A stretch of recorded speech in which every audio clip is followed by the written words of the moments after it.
Hi, everybody. Welcome to this edition of NAAP News Now.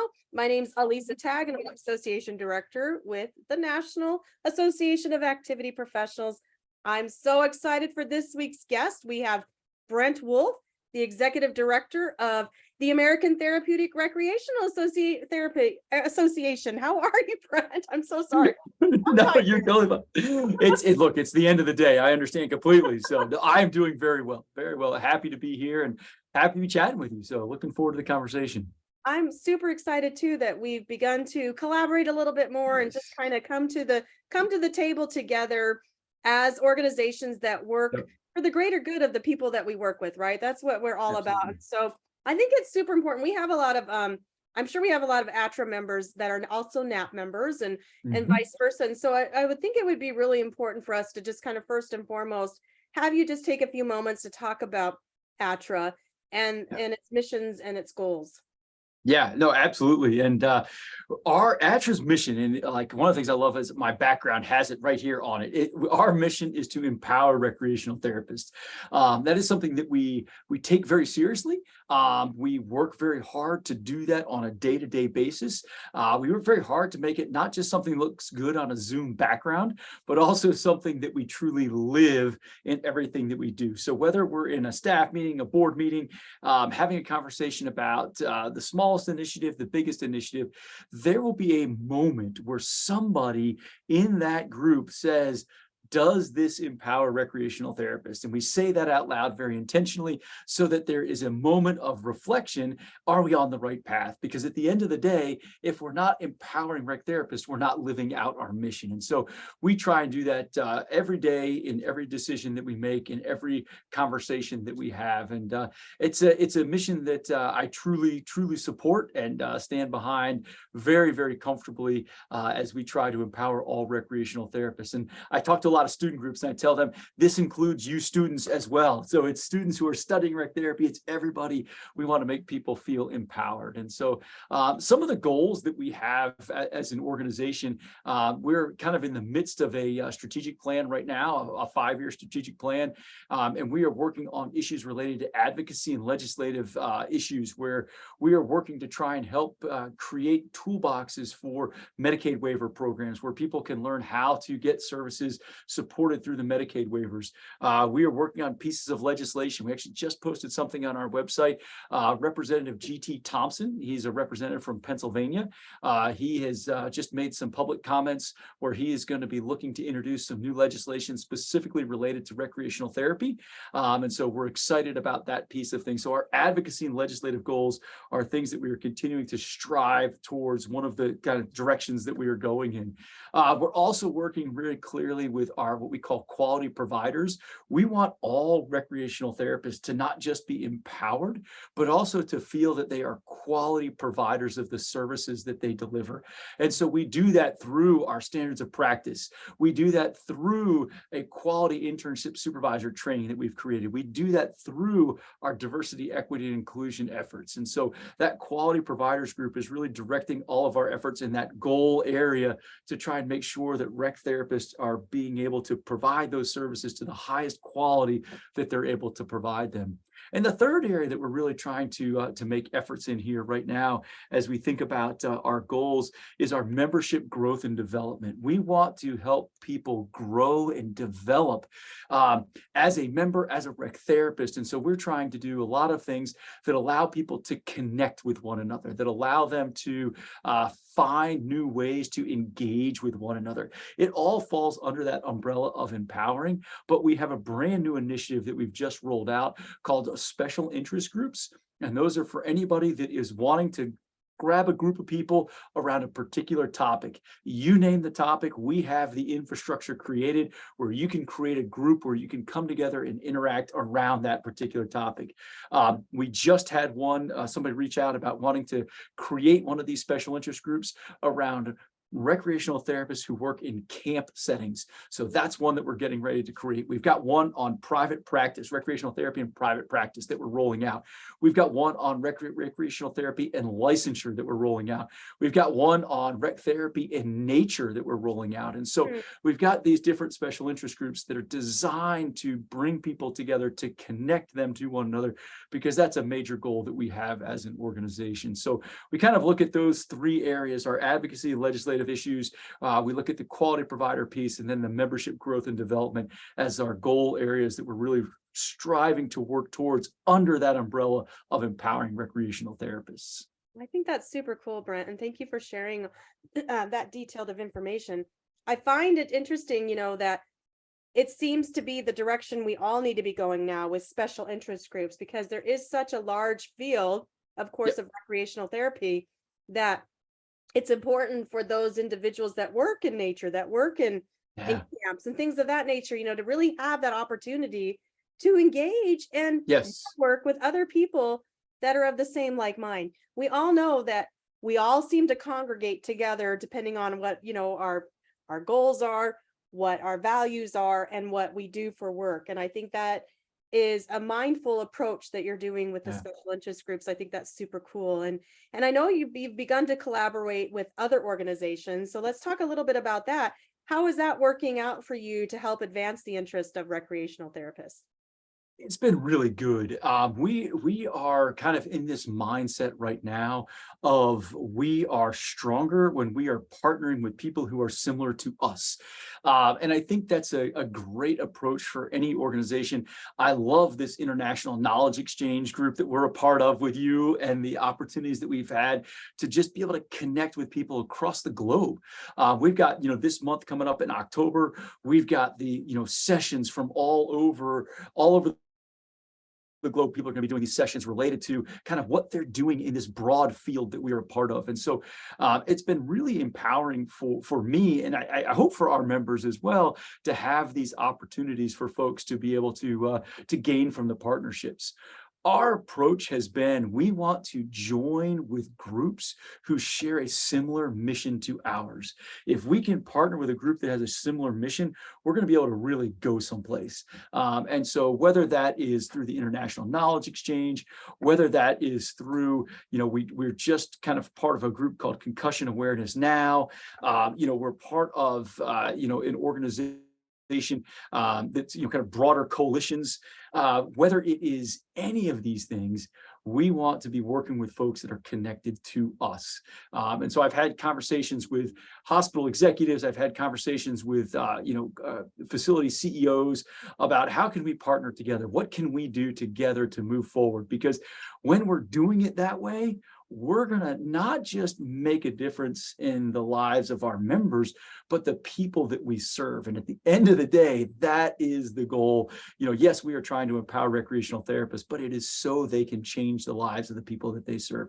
And I think these partnerships that we're entering into have really allowed us to have some more opportunity to engage and be able to do that. Right. And, along the lines of empowerment, I know you're working a lot with professional development and, of course, education. And so I know that you have opportunities on your website for those that are ATRA members. You want to talk a little bit more about that, how our recreational therapists can stay on top of their best practices and continue with their education after graduation, so to speak. Yes. Yeah. Lifelong learner, right? That's the idea here, that we are continuing to learn even after we finish our formal education. And so ATRA does take that very seriously, where we want to make sure that we have the highest quality education that we can have, so that we can help rec therapists to feel that they have the skills that they need, the knowledge that they need. And so we do, on our website, we do have a really robust set of educational offerings for individuals, and across a wide area of topics. We have a lot of kind of videos related to older adults. We have a lot of videos that are going to be related to behavioral health, and just kind of across the spectrum of what somebody might do in the field. And so we are thrilled to be able to put those out there. We've got what we're calling our 40 and 40 series. We have our 40th anniversary coming up next year. And so we are introducing kind of each month a new set of content around a specific topic area. And so that's going to be rolling out here shortly.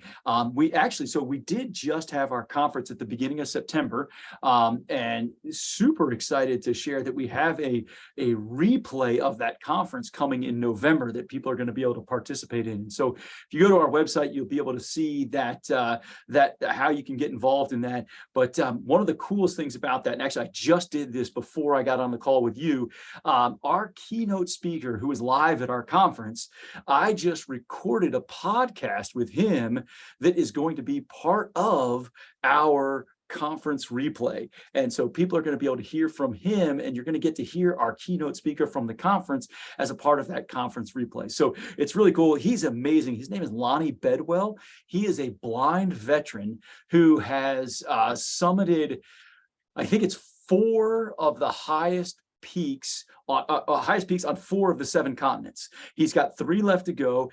He is the first blind individual who was able to go through the Colorado River in the Grand Canyon. So he kayaks, he mountain climbs, he skis.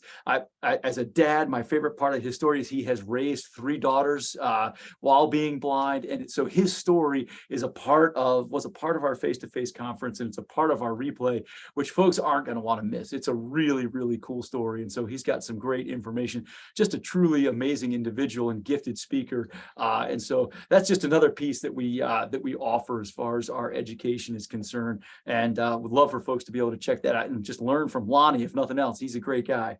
That's super exciting. And what a cool concept. I know that we've learned, to kind of adapt the way we do things, thank you, COVID, right? And so I think it's really cool that you have the opportunity for those that weren't able to attend to still kind of feel like they were part of the conference. And it did look like, with your pictures and things, that it was a fabulous event and super cool. And I know that as you prepare for your 40th, that you're going to have some 40 fabulous times, right? That's right.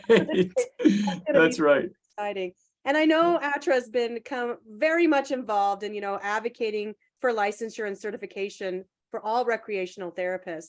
And I just want you to share with us a little bit about this importance, and then the efforts that you're taking to relate those to the activity professional field. Yeah, so licensure and certification are 2 pieces that we do. I say hold dear. That's probably not the right language, but we do value tremendously.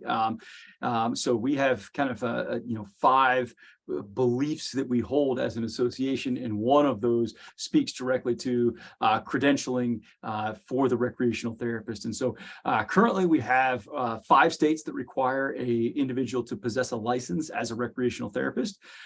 We are advocating for more states. We are trying to encourage more states to get that, to try and work to pass a law that would require you to be licensed to practice as a recreational therapist. Earlier today, I spoke to a group of students in Virginia via Zoom, wonderful outlet that we have here, but spoke to a group of students there. And one of the questions that they asked me was, why is this idea of licensure so important for us? The crystal clear answer I try and give to this is because it allows us to protect the public. It allows us to protect the people that we serve.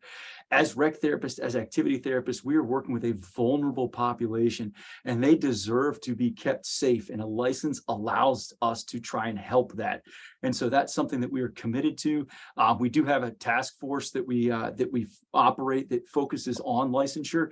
Actually, it's one of our special interest groups as well, is our licensure special interest group. And so it is something that we do advocate for right alongside of our certification. And I know that folks who are activity therapists also they can have that CTRS credential as well, and that there's a lot of crossover there. And so we certainly support and state that we believe that the qualified provider of our services is the CTRS, that's the designation that really sets somebody apart as having gone through the academic preparation, having gone through that internship experience to help prepare them to step into the world as a recreational therapist. And so we're tremendously supportive of both of those pieces, and are always advocating that individuals have their certification, certainly, and then where appropriate, they've got that license. And where it doesn't exist, we want to try and make it happen. And so we're working with those states to try and help with that process. And I think NAP believes the same thing. I think Yeah. we're all about, like you say, empowering the recreational therapist, and NAP focuses in educating the activity professional, that we're along the same lines, because Yep. we recognize the value of education. And Yep. we're firm believers of that at NAP, that education, we see it frequently. We have a lot of new professionals that work in activities that have zero to no experience. And that's Yeah. super frustrating for some people, to find that I didn't know I needed to do this. I didn't know that was part Yep. of the job description. And I'm like, you should know all of this when you're hired, That's right? 'Cause right. that's what you're supposed to do. And so I Yep. think that is key, is Yeah. education. Because when we're educated, then we feel empowered. And I Absolutely. think that's the key thing there, is that we have to have that education and we to be empowered. And so we Yeah. have to push for that certification and licensure. And NAP is on this with the same values of that. I think Yeah. it's super important that our audience realizes and sees that, that we are working together, like you said, with the international knowledge exchange, but we're also working together for the betterment of our professions Yeah. together. And I think that's the key focus too, is that we're not just here trying to be in our little silos, here and there, but we want to also respect one another and Yeah. recognize, the differences between our two organizations, also along the similarities. And I Yeah. know that you at ATRA spend a lot of time on research, and I know that you've been doing a lot of research and looking at the trends. And can you share just a little bit more about that? How you've been focusing on that? Yeah, so our research efforts, we do we have a peer-reviewed journal that we publish, the ATRA Annual in Therapeutic Recreation, and so we do center a lot of our research kind of output goes through that particular journal. But we actually, a couple of years ago, and this kind of gets specific to your question, a couple of years ago, we conducted probably one of the largest scale studies that we've ever done as ATRA, where we were trying to explore the educational preparation that students get. And so we created a task force that just did a phenomenal job conducting focus groups all across the country. So in person at conferences, they would go, they would do focus groups with students, they do focus groups with practitioners. We had a large scale survey that got sent out. And so it was quite a robust study in trying to gather all of this information about, so we could understand the undergraduate preparation process and help us to gain some knowledge about that. And what came out of that was there was a need for kind of a continuity of education, so that we could have education and know that people were being trained in a similar way, that there was this education that was supported by the literature, but that was the same from school to school. And so that was a big thing that came out of that we needed educational content to be similar across schools, so that students would be able to graduate with that knowledge, with the same knowledge, regardless of where they were coming from. The other kind of main finding that came out of that was the need for more preparation in practice, those hands-on fieldwork experiences for students while they're in their undergraduate. I can speak to my experience. I am a professor at the University of North Carolina, Greensboro. And so I can speak directly to my students. And one of the things that they always talk about once they graduate is, I wish I had done more fieldwork experiences. I wish I had done more of this. And so that was supported tremendously in that study. And so our efforts have been, as we've kind of continued looking at the data that came from that study, how do we try and help create this consistency of education? How do we help try and provide more opportunities for field work for students? And so we're continuing to try and explore and push in those areas as we're looking at just trying to make sure that our students get the best educational experience that they can try and get. So true. Thank you for pointing out such an important aspect of the education, is that practical experience. And what a cool Yes. research project. I'm a research nut, so I like to hear that. I like statistics. I don't know why, but Yeah. I don't like to do statistics, but I like Well, statistics. that's right. That's right. So, as we talk about recreational therapy and we move into long-term care, where more and more of the professionals there are titled, I guess, activity professional, activity director. I know life engagement, life enrichment. I know Right. we have all these fun little titles that we have along there. How are you engaging and supporting those professionals that are working more with the elderly populations? What kind of programs do you have for that? Yeah, so great question. One of the things that we do have, it's interesting as we look kind of at our library of video content, as we look at kind of some of the sessions that are at our conferences, and we are continuing to intentionally provide education in that area. We have a pretty robust listing of, I think we use the term older adults. If you search that on our videos for, video content related to working as a recreational therapist with older adults. We know that this is a population where there are a lot of people who are working because we have a growing older population. And so being able to continue to provide these trainings. And I wasn't going to list all of our special interest groups, but the other one that we have is for older adults. And so because we know that that's an area where people need resources. And so we've created that special interest group for older adults is designed to allow people to come together, to share resources, to ask questions, to bounce ideas, to have, kind of informal Zoom meetings where they can interact and connect with one another. And so we've provided that special interest group around that particular area because we know that there are a lot of people who are very interested in getting more information, more knowledge, more experience with working specifically with older adults. So may I ask a question about the Mhm. special interest groups? Is Yep. that something that anybody can join, or do they have to be ATRA members to participate? How does that work? So that is a member benefit. Okay. And so to be part of one of the special interest groups, you do need to be a member of ATRA. And that is, to try and kind of protect the amount of the information that we have in there. But also we want to make sure that people are getting good quality content. We know, and I know we're on Facebook right now, and, there's a lot of stuff out there, right? And so we want to make sure that we can vet the sources that come in, and we want to make sure that we're providing the highest quality information that we can. So we do have that as a member benefit for folks, and would love to see people taking advantage of that.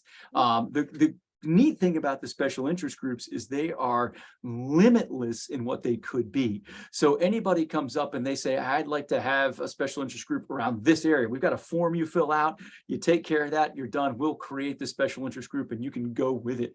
We want to see about 5 people at least being a part of these. But yes, it's designed as a member benefit for folks. And it is I would say actually, it's our newest member benefit that we have to offer folks. I love that. And hey, another reason to join ATRA, right? That's right. That's right. The special interest group. Good resources for folks. Good resources. I love that. I love that. Well, Brett, I want to ask you one more question because I know time is coming to an end, but I really love to always end our conversations like with words of wisdom or anything like that. And so I am going to ask you for some advice. Okay. So I would love to know what advice you would give to activity professionals and therapeutic recreation specialists who are looking to enhance the quality of life and well-being of the people that they work with through recreation or therapeutic recreation. What do you think about that? What is your final thought? My final thoughts on that are 2 words. I'll give brief explanation, but 2 words. Be a good listener and be empathetic. I think if we can practice those 2 things, I think we will be effective care providers for older adults. I think by being willing to listen, to slow ourselves down, to hear what they are saying, that's going to help us tremendously. By trying to empathize with the situation that the individual might be in, that's going to help us to be a better care provider for them. So my advice is, practice listening, practice empathy, not earth-shattering by any means, but I think it's the simplicity of those 2 concepts that hopefully make them very beneficial for folks to take away as some things that they might practice in the future. That is sage advice because we are such a fast-paced world and industry. And I 100% support that because we get to the point sometimes where we are, and I know, Brent, you're a fast talker. I'm a fast talker. I And know. sometimes, people think that we don't have the time to breathe and listen and empathize. And I love that point because that's our job. That's what our responsibility is. And, a lot of times our activity professionals, they're caregivers anyway. That's just kind of one of those traits that they have, and recreational therapists the same. And so taking that caregiver trait, taking it to that next level of being an effective listener, and Yeah. that will go a long way. Yeah. Great words of wisdom and sound advice, and congratulations on getting ready to celebrate 40 years of ATRA. And Thank you. I know we look forward to continuing our relationship with you and our certification body and your certification body. That's We're right. all working together for the common good, because that's what we're Yep. here to do, is that we are all working towards the same goal. Let's work together on that. And Agreed. I so appreciate your time today. And I know Absolutely. you're a very busy person, so thank you for Nope. taking some time out. And thank you everybody for listening. And we will be back here at another time and place. Okay, everybody stay safe and stay sane. Bye-bye. Thank y'all.